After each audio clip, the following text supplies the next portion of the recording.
Lesson 6. Dear brothers and sisters, I wanted to talk to you about the effects of meditation and the weapons to use in the spiritual world to make you powerful and help in the eternal war between good and evil, light and darkness. The first thing a spiritual warrior must have is the ability to focus their energy, control their thoughts, and increase their willpower, and share it with the rest of the inhabitants of the spiritual world who fight in the same army on the same side. This is achieved through meditation. The first effect that people like you perceive when you meditate is an increase in energy. You can focus healing energy. The healing energy that flows through the hands begins with the lower chakra, which connects with the earth. It rises from one chakra to another. The energy is modified, becoming a higher vibrational energy until it spreads throughout the body, reaching the hands. The process of visualization in, will be described in the following lesson. You concentrate and visualize. First, you must reach a state of deep relaxation. Remember that, as a seer, you feel your heart and your body as a living entity. Everything moves, everything relates to each other. You perceive your connection with the earth. You position yourself touching the ground, if possible, and then you will feel how the energy rises from the ground and travels through your body until it reaches the root chakra. This energy activates the earth chakra. It increases in size, so to speak, becoming more luminous, and this triggers the process of energy fusion with the next chakra. The energy flows and moves to the next chakra, and so on with all the chakras. This produces the activation of the chakra and the flow from one chakra to the next, changing the energy that entered it. It is as if the energy changes its amplitude, so that it can no longer only act on the earthly plane, so to speak, but activates the rest of the facets that make up your human entity.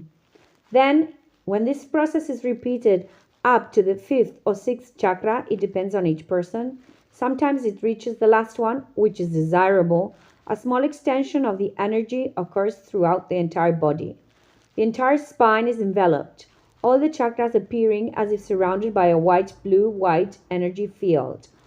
At that moment, you must visualize this energy flowing through your arms, slowly invading them, but inevitably continue visualizing until the energy reaches your hands. This is the moment when you must place your hands on the area where the patient is experiencing pain, or to produce a positive change in the patient's body. When this moment arrives, you will see how your entire being relaxes and becomes a conductor of Earth's energy. In turn, a connection is established with celestial energy, forming a closed circuit between Earth, heaven, and yourselves. You act as creators of this energy, and although in small quantities, you also act as conductors of this healing energy, the prana energy, the energy of the universe that animates all living and inanimate beings, the energy that unites everything that exists in the universe, the visible and invisible as well. The moment arrives when you can no longer create more energy on your own, but then, when all the chakras work in parallel and the circuit is closed, your body becomes a converter of the universal energy of prana, as I mentioned before.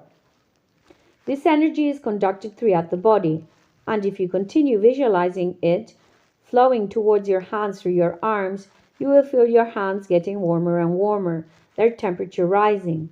This will come a point when even sweat from the heat, but the sick person will feel an enormous positive energy that will revitalize them and cause the pain to disappear. Likewise, as I said before, you can also modify the incorrect functioning of the sick person's body. Illness is caused by energetic imbalance. This imbalance sometimes arises in the physical body and sometimes in the energetic body. If the imbalance is resolved in the energetic body, the physical body ends up repairing itself quickly. It all depends on the interrelation between the energetic bodies. If the interrelation is positive, correct, and fluid, the transfer of energy from the energetic body to the physical body occurs more rapidly, more fully, and with much greater force. The healing takes place. The transfer of energy from the physical body to the energy body is rapid. However, the transfer is sometimes not so rapid, depending on the fusion that exists between the energetic bodies. That's why, when you are laying hands on a sick person, you must make a diagnosis with them using your spiritual wisdom and see how all the energetic bodies of that person are truly functioning. Where is the development? Where there is malfunctioning. By repairing that malfunction, the next phase of the transfusion of healing energy happens more quickly. That is what must be done first. For this, it is very important to see the aura. The aura is the energy of the universe, the same prana, but it surrounds all inanimate and animate bodies, living beings, and the deceased, although it eventually disappears from the deceased and rejoins the universe. The aura is simply an energetic field, so you understand that allows the fusion of the chakras of the bodies and the universe. It is like the gateway to the energy of the universe, to the living being, and from the living being to the universe. If there were no aura, the energetic field that surrounds us and is visible in the bodies and everything is created in the universe, the transfer of energy in one direction and another would not be possible. In fact, there is a kind of interrelationship between the two.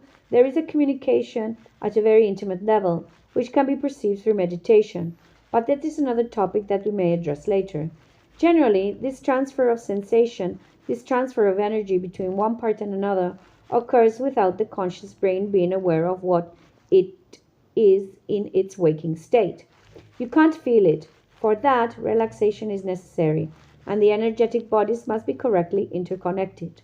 Once this connection between the energetic bodies has been achieved through meditation, this transfer of energy and/or information is felt through the relaxed mind.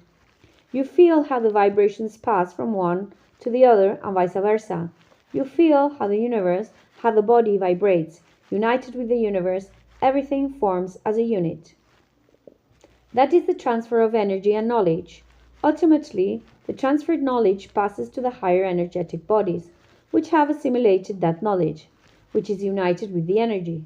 Everything forms a unit, and the higher,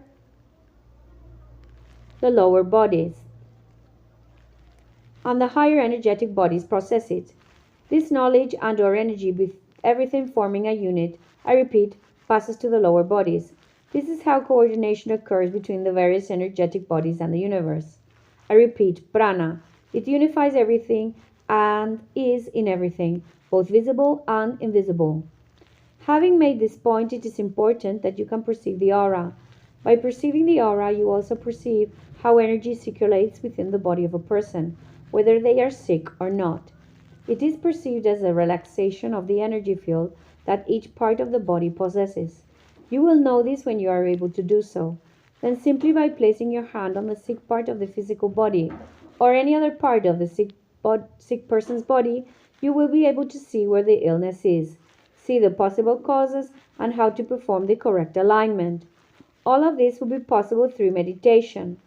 Once you know how to see the energy of the bodies of living beings, you will be able to make a diagnosis.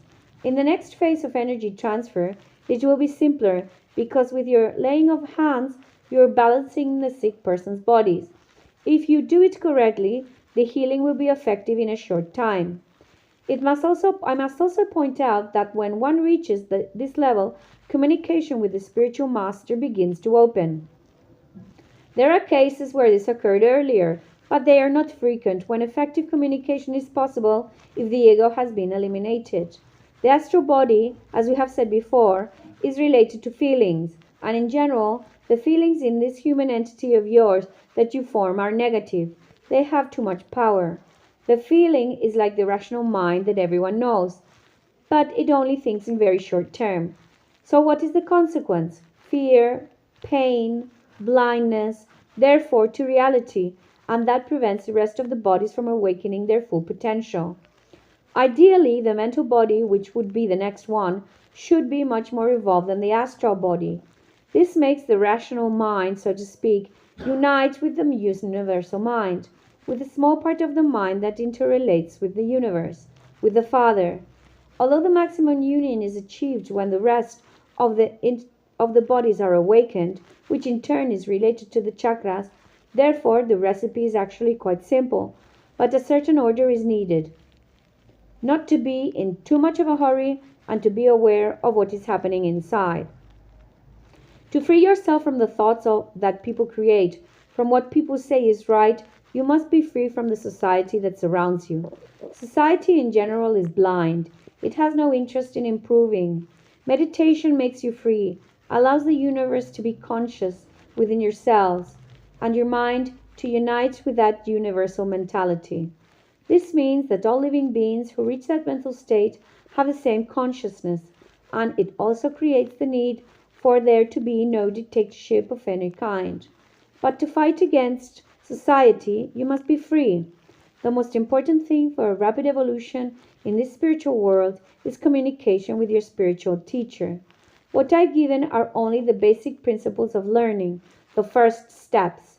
Each person's spiritual teacher will instruct them in the steps necessary for their own spiritual evolution, but everyone will follow this general principle or something similar.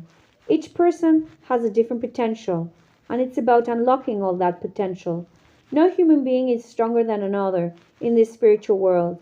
All are necessary and complementary. The only beings superior to others are those who have fully opened their consciousness and are capable of understanding their own abilities and what the universe can do for them, and what they can do for the universe and for others, for all the people around them. These are the truly superior people, those capable of doing everything for others. There you have a few small examples of what the path would be like. I've explained it as simply as possible. In the next lesson, I'd like to show you how to talk to your spiritual teacher. I'll elaborate much more in the next lesson, which is getting long. We must emphasize this interrelationship. You must harmonize it. You already know how to do it: meditation and visualization. Once this harmonization has been achieved and the ego, through the astral body, has relinquished control, the order begins to diverge from normality. Control then shifts to the mind and the higher bodies. And that's where the ability, the ace of communication with the spiritual mind, with the spiritual master begins. At first, the communications are intermittent. You won't hear clearly. You'll hear things that seem absurd, but that's what the harmonization between the bodies is for, so that you can discern the truth from lies. If you turn off the ego connected to the control of the astral body, over time, depending on how you turn it off, so to speak, you will be able to communicate correctly, without fatigue, and without lies from the lower bodies being introduced. The process isn't easy. It all depends on how you prepare the way. The path is prepared first with deep relaxation, and then with good visualization of the energy transfer between the chakras and the awakening of each chakra in relation to the others, and its influence on the bodies that make up your human entity. When the interrelation between the physical and the lower bodies ceases to be in control, that's when you will begin the true learning. In some cases, the vision of the aura will take time. In others, it will be faster.